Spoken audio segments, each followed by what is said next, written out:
Clear है? आवाज़ आ रहा है?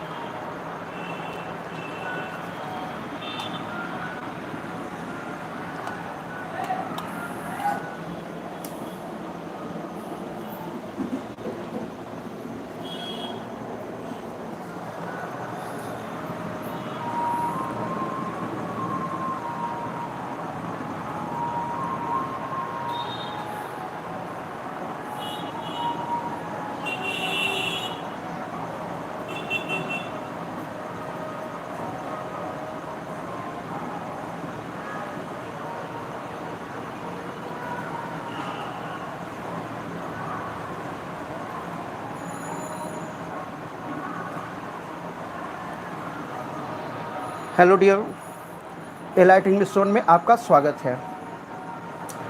आज हम लोग पढ़ेंगे इंग्लिश से हमारा जो बेसिक जो होने वाली क्लासेज। आज हम लोग क्लासेज शुरू करेंगे बेसिक से। हमारा जो आज क्लास शुरू होगा वो बेसिक क्लासेज चलेंगी और आज हम लोग बेसिक क्लास करेंगे। आज शुरू करेंगे हम लोग ग्रामर से। जो बेसिक हमारी क्लास होने वाली है, बेसिक क्लासेज चलेंगे आज से। आज से हम लोग अब रेगुलरली क्लासेस करेंगे। इसके तहत हम लोगों को अब ग्रामर से जो भी डिफ़िकल्टीज़ हैं, we will try to tackle every situations of the students. My dear, हर कुछ को मैं कोशिश करूंगा अपनी तरफ से ठीक करने की, अपनी तरफ से द बेस्ट देने की कोशिश करूंगा। ठीक है, देखिए क्या कहा जा रहा है। आज हम लोग ग्रामर की क्लासेस करेंगे। हमारा क्लास किसका होगा? ग्रामर की क्लासेस होंगी। हम ग्रामर की क्लास करेंगे आज। यदि सभी को आवाज़ जा रहा है, क्या सभी लोगों को आवाज़ अच्छी तरह से जा रही है?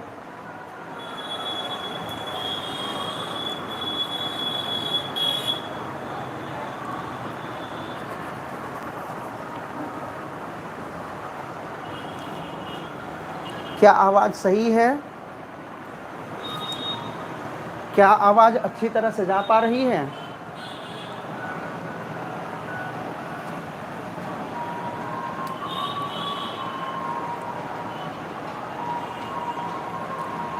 देखिए, क्या आवाज़ सही है?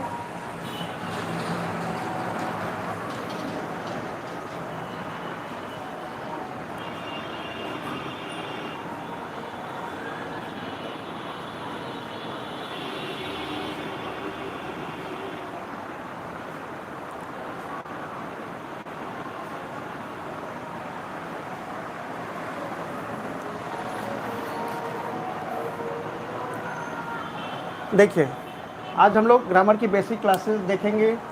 सबसे पहले आज हम लोग देखेंगे, सबसे पहले क्या है कि what is English grammar. English grammar पढ़ने वाले हैं तो इंग्लिश ग्रामर में देखेंगे कि ग्रामर है क्या, ग्रामर किसे कहते हैं, ग्रामर किसे कहा जाता है, ग्रामर क्या है। ठीक है, जैसे यानी हिंदी ग्रामर के अनुसार लोग कहते हैं कि जैसे शुद्ध शुद्ध लिखना पढ़ना बोलना आ जाए उसे ग्रामर कहा जाता है। शुद्ध शुद्ध लिखना पढ़ना बोलना आ जाए उसे क्या कहते हैं? ग्रामर कहते हैं। लेकिन अकॉर्डिंग टू मी, मेरे अनुसार ऐसा है कि ग्रामर जो है, grammar is a set of rules. Grammar जो होता है वो क्या होता है? सेट ऑफ रूल्स होता है। Grammar is a set of rules है। ग्रामर क्या है? Grammar is a set of rules. Grammar is a set of rules.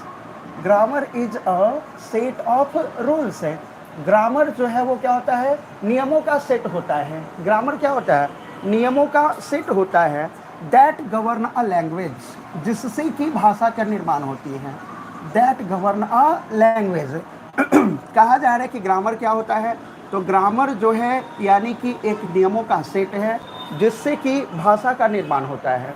Grammar क्या है? ग्रामर जो है, ग्रामर नियमों का एक सेट है। ग्रामर किसका नियम सेट है? नियम का, जो रूल्स है, रूल्स का एक सेट है जिससे कि किसका निर्माण होता है? भाषा का निर्माण होता है। ग्रामर से क्या होता है? भाषा का निर्माण होता है। और बिना भाषा का कम्युनिकेट कर पाना संभव नहीं है। ये कहा जाए कि कम्युनिकेशन के लिए, बातचीत के लिए बिना भाषा का बातचीत कर पाना संभव नहीं है। इतना आसान नहीं है कि बिना बातचीत की बिना भाषा की बातचीत कर ली जाए। तो बातचीत करने के लिए भाषा का होना बिल्कुल ज़रूरी है। तो देखा जाए क्या कहा जा रहा है कि यदि अब बात आती है लैंग्वेज की, तो लैंग्वेज किसे कहते हैं? What is language? बात आता है कि लैंग्वेज किसे कहते हैं, तो लैंग्वेज क्या है, तो भाषा, जैसे हिंदी ग्रामर में कहते हैं कि भाषा क्या है, भाषा किसे कहा जाता है। तो देखा जाए हमारा क्वेश्चन क्या बनता है कि what is language, what is language, language क्या होता है, लैंग्वेज क्या है, लैंग्वेज किसे कहते हैं, लैंग्वेज क्या है, लैंग्वेज किसे कहा जाता है, मीन्स व्हाट इज लैंग्वेज। तो देखा जाए language is a medium of communication, language is a language is a medium of communication, language is a medium of communication. Language जो होता है वो किसका मीडियम होता है, लैंग्वेज जो है वो बातचीत करने का माध्यम होता है। लैंग्वेज क्या होता है, बातचीत करने का माध्यम होता है। बातचीत के माध्यम से क्या किया जाता है, यानी लैंग्वेज के माध्यम से हम लोग बातचीत करते हैं। यानी क्या होगी, जो बातचीत होगी, बातचीत करने के लिए क्या होना ज़रूरी है, लैंग्वेज का होना ज़रूरी है। यदि लैंग्वेज ना हो तो बात नहीं हो पाएगी। यदि क्या ना हो, लैंग्वेज ना हो तो लैंग्वेज के बिना बातचीत कर पाना इतना आसान नहीं है। बातचीत करने के लिए किसका होना ज़रूरी है, लैंग्वेज का होना ज़रूरी है।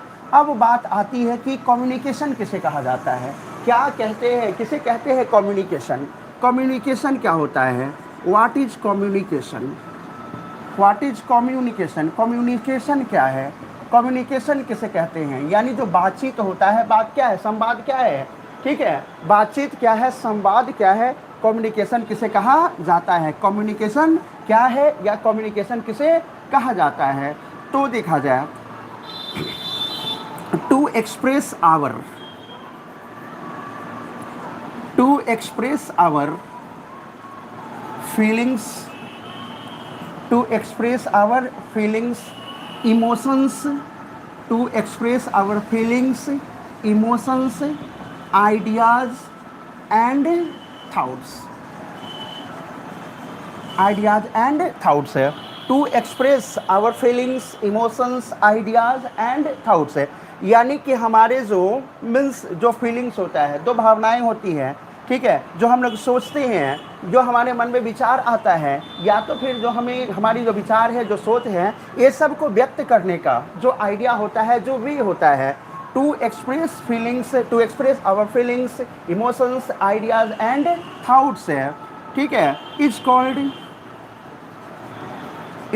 Communication, is called communication, is called communication. या तो इसको ये भी कहा जा सकता है व्हेन वी एक्सप्रेस, इसको ये भी कह सकते हैं when we express, when we express our feelings, emotions, ideas and thoughts before someone, before someone, यानी किसी के सामने हम क्या करते हैं, हमारा जो किसी के सामने हम अपने आई फीलिंग्स को, इमोशंस को, आइडियाज़ को और थाट्स को यानी व्यक्त करते हैं। और व्यक्त किए गए माध्यम को क्या कहा जाता है, उस व्यक्त किए गए माध्यम को क्या कहते हैं, उस व्यक्त किए गए माध्यम को हम कम्युनिकेशन कहते हैं। समझ में आ रही बात, क्या कहा जा रहा है कि कम्युनिकेशन किसे कहा जाता है, कम्युनिकेशन है क्या, तो when we express our feelings है, जब हम अपने फीलिंग्स को, हम अपने इमोशंस को, आइडियाज़ को और साथ ही साथ थाट्स को किसी के सामने व्यक्त करते हैं, तो उस माध्यम को क्या कहा जाता है, कम्युनिकेशन कहा जाता है। उसे क्या कहते हैं, कम्युनिकेशन कहते हैं। यानी हमारा जो भी बातें हैं, फीलिंग्स है, इमोशंस, आइडियाज़, थाट्स, ये सबको किसी के सामने जो व्यक्त करते हैं, उस व्यक्त करने के माध्यम को क्या कहा जाता है, उस व्यक्त करने के माध्यम को हम कहते हैं क्या, कम्युनिकेशन कहते हैं, ठीक है। उसके बाद देखिए फिर क्या है, उसके बाद किसका नंबर आता है, नेक्स्ट वन जो हमारा नंबर है वो क्या कह रहा है, वो आगे कहता है, हमारा क्या कह रहा है क्वेश्चन सो कि देखिए जब बात आती है इंग्लिश ग्रामर पढ़ रहे हैं तो उसमें बात आती है किसकी, अल्फ़ाबेट की। किसकी बात आती है, अल्फ़ाबेट की, कि अल्फ़ाबेट किसे कहते हैं, अल्फ़ाबेट क्या है, अल्फ़ाबेट किसे कहा जाता है। तो देखिए अल्फ़ाबेट क्या है, व्हाट इज़ अल्फ़ाबेट, क्वेश्चन कहता है कि व्हाट इज़ अल्फ़ाबेट, अल्फ़ाबेट क्या है, व्हाट इज़ अल्फ़ाबेट, अल्फ़ाबेट क्या है, अल्फ़ाबेट किसे कहते हैं, व्हाट इज़ अल्फ़ाबेट, अल्फ़ाबेट क्या है, अल्फ़ाबेट किसे कहा जाता है। तो देखिए there are 26 letters in English, there are 26 letters in English, there are 26 letters in English, कह रहा है कि इंग्लिश में कितने अक्षर होते हैं, 26 लेटर्स होते हैं, there are 26 letters in English. An arrangement of these letters, an arrangement of these letters, an arrangement of these letters, ये जो लेटर्स हैं इन लेटर्स का जो अरेंजमेंट है, an arrangement of these letters are called alphabet. कह रहा है कि ये जो अरेंजमेंट है, अरेंजमेंट किए गए जो यानी कि जो लेटर्स हैं इन लेटर्स को क्या किया गया है, अरेंज किया गया है, और अरेंज किए गए जो मीन्स लेटर है उस लेटर को क्या कहते हैं, अल्फ़ाबेट कहते हैं। कहते हैं कि इंग्लिश में कितने अक्षर हैं, 26 अक्षर है, 26 लेटर्स हैं, और 26 लेटर्स को उसको क्या किया गया है, क्रम के अनुसार सजाया गया है, और उस सजाया गए क्रम को क्या कहते हैं, अल्फ़ाबेट कहते हैं। जो सजाया गया क्रम है उस सजाए गए क्रम को क्या कहते हैं, अल्फ़ाबेट कहते हैं। ठीक है, क्या कहा जा रहा है कि व्हाट आर अल्फ़ाबेट्स ना, अल्फ़ाबेट क्या है।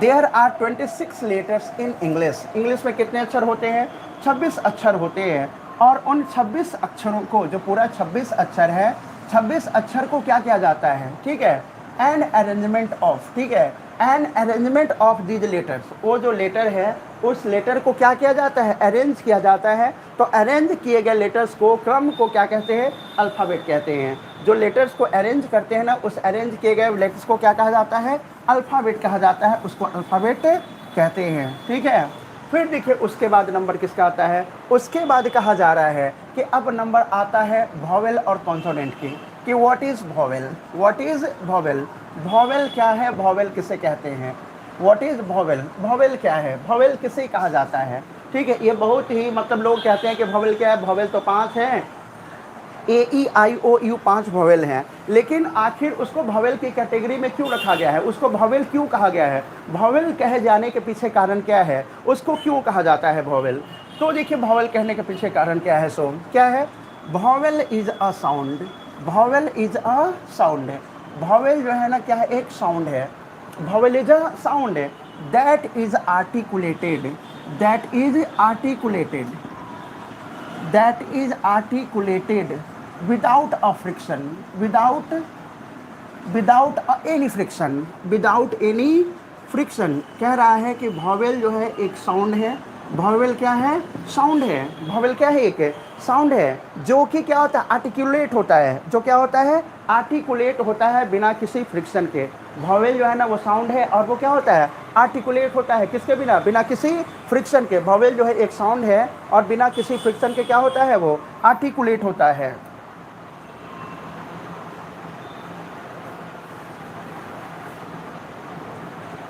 कह रहा है ना कि वॉवेल क्या है, वॉवेल एक साउंड है, और वॉवेल क्या है, vowel is the sound that is articulated without any friction. Vowel क्या है बाबू, एक साउंड है, और वो बिना घर्षण के, बिना किसी फ्रिक्शन के क्या होता है, वो निकलता है, आर्टिकुलेट होता है, बिना किसी घर्षण का निकलता है, इसलिए उसको क्या कहा जाता है, वॉवेल कहते हैं। नहीं तो वॉवेल और कॉन्सोनेंट है, इस दोनों में आप अंतर करके देखो, बोल करके देखो क्या होता है उसमें, उस दोनों में क्या होगा ना कि बोलने में थोड़ा अंतर दिखेगा। बोलोगे ना तो लगेगा कि जब यहाँ से वो निकल रहा है, जब आवाज़ निकलता है, आर्टिकुलेट होता है, तो आवाज़ को आर्टिकुलेट होने में क्या होगा, थोड़ा घर्षण होता है, और एक लगता है कि बिना घर्षण का आ रहा है। और यही दोनों क्या है, वॉवेल और कॉन्सोनेंट्स में अंतर है।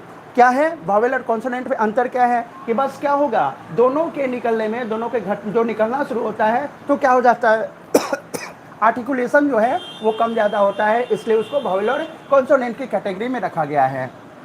उसके बाद क्या है, what is consonant, what is consonant, consonant क्या है, व्हाट इज कॉन्सोनेंट, कॉन्सोनेंट क्या है, कॉन्सोनेंट किसे कहा करते हैं। तो देखिए consonant is a sound, consonant is a sound, consonant भी क्या है, एक साउंड है, कॉन्सोनेंट भी क्या है, एक साउंड है। Consonant is a sound that is articulated,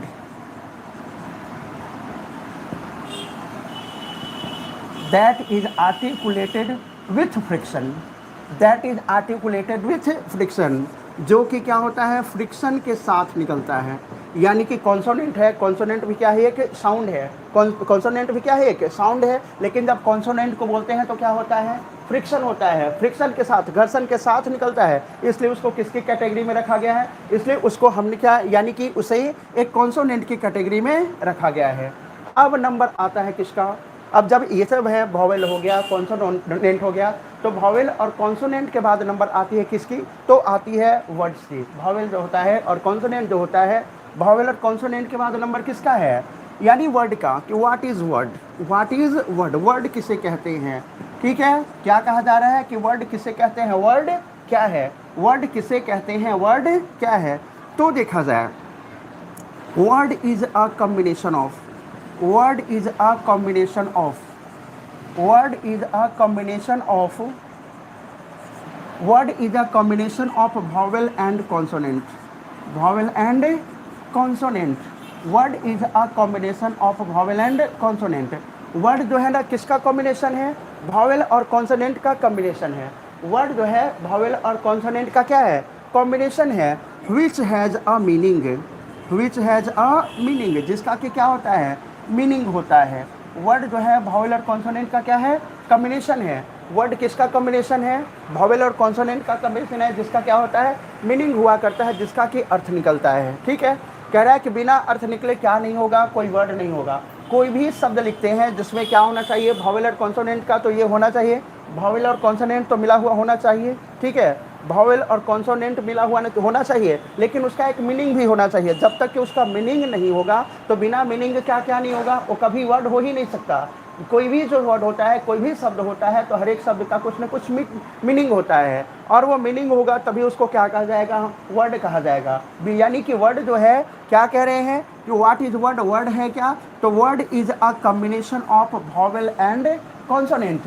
word जो है वो किसका कॉम्बिनेशन है, vowel और कॉन्सोनेंट का कॉम्बिनेशन है। वर्ड किसका कॉम्बिनेशन है, vowel और कॉन्सोनेंट का। which has a meaning, जिसका कि क्या होता है, मीनिंग होता है। जैसे बाय द वे हम मानते हैं, एज एग्जाम्पल मैं ले लेता हूँ, हमें मैंगो लिखना है, तो MANGO, मैंगो तो हमने लिख दिया, क्या लिखा हमने, मैंगो लिखा, हमने मैंगो लिख दिया। इसका क्या है, इसमें vowel और कॉन्सोनेंट दोनों क्या है, मिले हुए हैं। इसमें vowel भी मिला है और कॉन्सोनेंट भी मिला है, लेकिन क्या कहा जा रहा है कि vowel कॉन्सोनेंट है, इसका एक मीनिंग होता है, आम इसका मीनिंग होता है, ये क्या है, सही शब्द है। लेकिन इसी को हम क्या करते हैं, हम इसको MNAOG लिख दें। ठीक है, इसमें भी vowel और कॉन्सोनेंट मिला है, लेकिन क्या ये कोई शब्द है, नहीं, इसका कोई मीनिंग नहीं है, इसलिए कोई शब्द नहीं हुआ। समझ रहे बात को। तो क्या है कि ये हो गया हमारा क्या, कि जब हम vowel को और कॉन्सोनेंट को मिला दिए, और vowel और कॉन्सोनेंट को मिलाने के बाद यदि कोई इसका अर्थ निकलता है, तब उसे क्या कहा जाएगा, तब उसे कहेंगे हम क्या, उसे शब्द कहेंगे। और जब अर्थ नहीं निकलेगा तब हम उसे क्या नहीं कहेंगे, उसे शब्द नहीं कहेंगे। ठीक है, यानी ये गलत शब्द हो जाएगा। शब्द कैसा होगा, गलत हो जाएगा।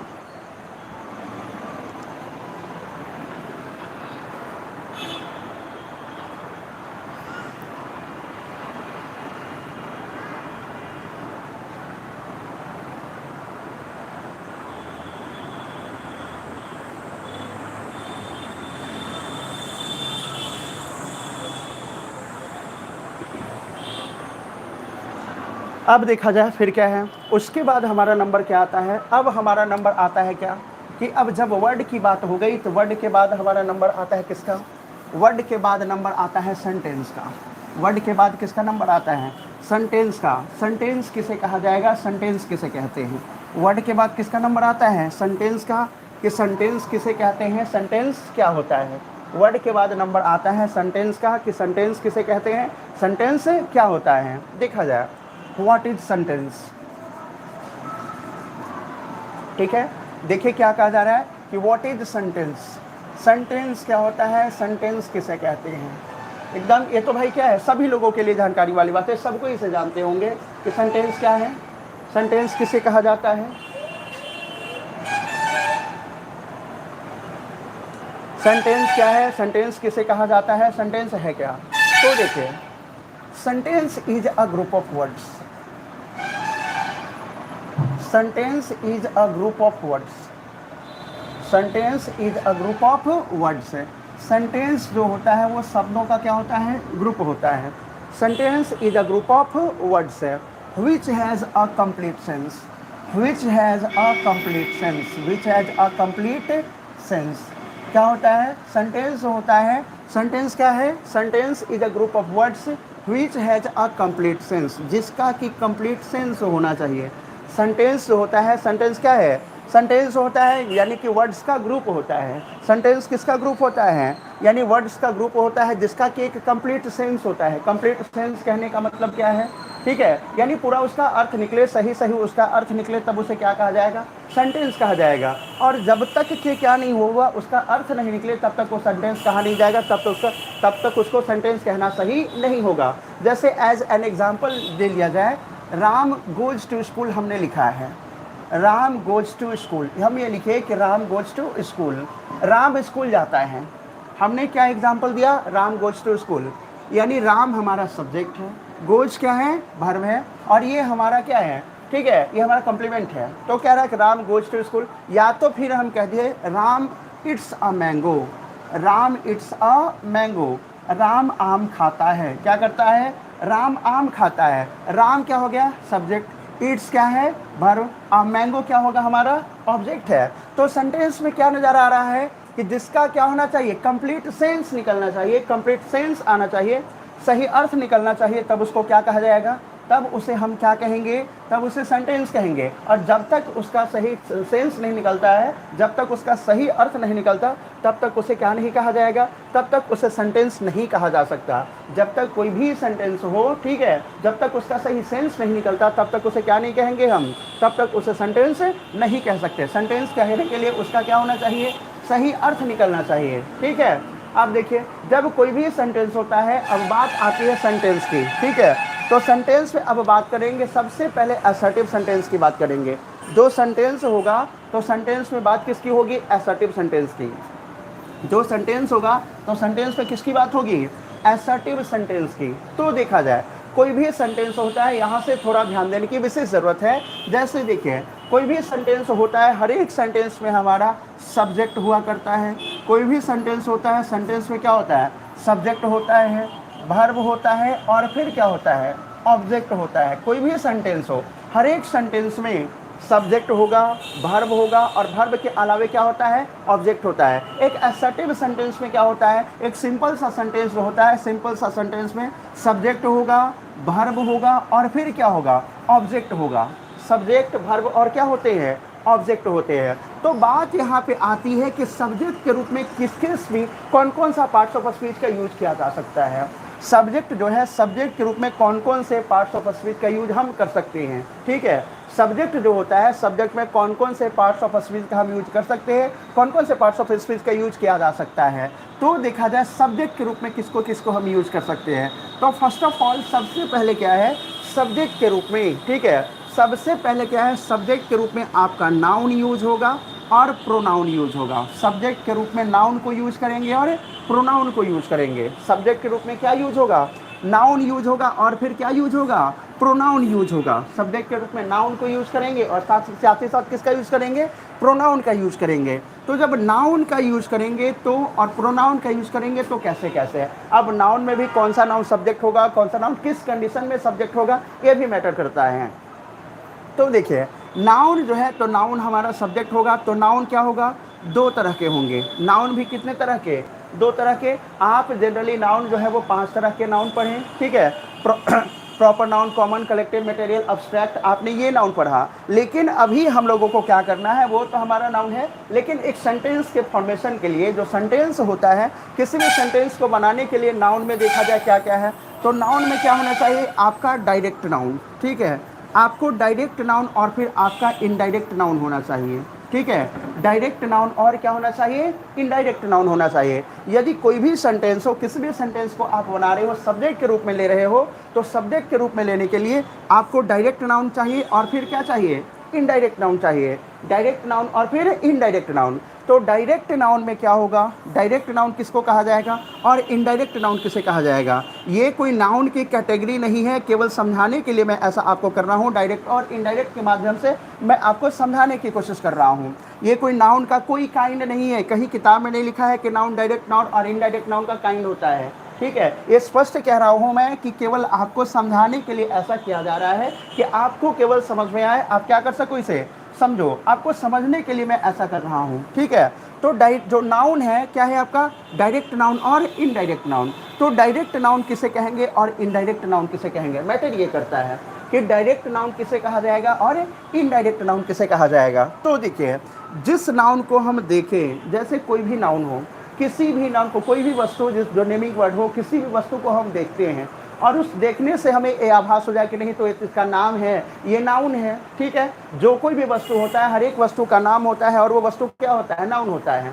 कोई भी वस्तु हर एक वस्तु का नाम होता है और वो वस्तु क्या होता है, नाउन होता है। तो जिसे देखने के साथ जिस वस्तु को हम देखें, जिस किसी चीज़ को भी हम देखें और ये आभास हो जाए कि वो नाउन है, उसका नाम है, तब वो क्या हो जाएगा हमारा, तब वो हमारा डायरेक्ट नाउन होगा। तब हमारा क्या होगा, वो डायरेक्ट नाउन होगा। लेकिन जब क्या हो, जब कोई भी यानी किसी भी शब्द यानी कोई भी वस्तु हो, जब हम किसी वस्तु को देखते हैं, यानी जब हम क्या करें, किसी भी वस्तु को देखें, जब हम किसी वस्तु को क्या करते हैं, जब हम किसी वस्तु को देखते हैं, जब हम किसी वस्तु को देखते हैं और देखने से, ठीक है, देखते हैं और उसी से यह आभास हो जाए, और उसी से यह आभास हो जाए, उसी से यह क्या हो जाए, यह निर्णय लिया जाए, यह आभास हो जाए, क्या है, यह आभास हो जाए कि वह क्या है, यह आभास हो जाए कि वह नाउन है, कि वह क्या है, नाउन है,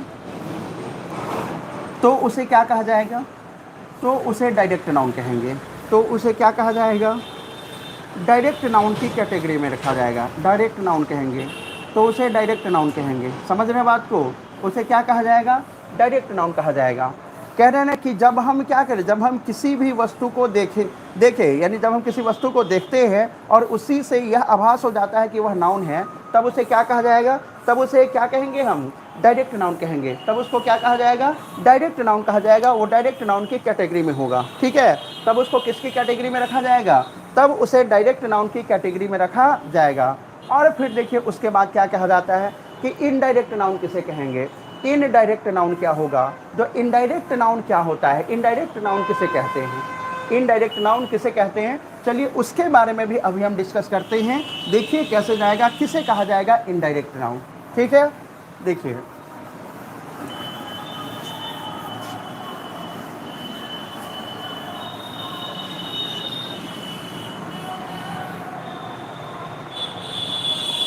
देखा जाए नाउन के बारे में अभी मैं बात कर रहा था कि नाउन जो है क्या होगा, नाउन जो होता है वो क्या होगा हमारा, नाउन दो तरह के ना, नाउन कितने तरह के, दो तरह के नाउन है। सबसे पहले हमारा क्या होगा,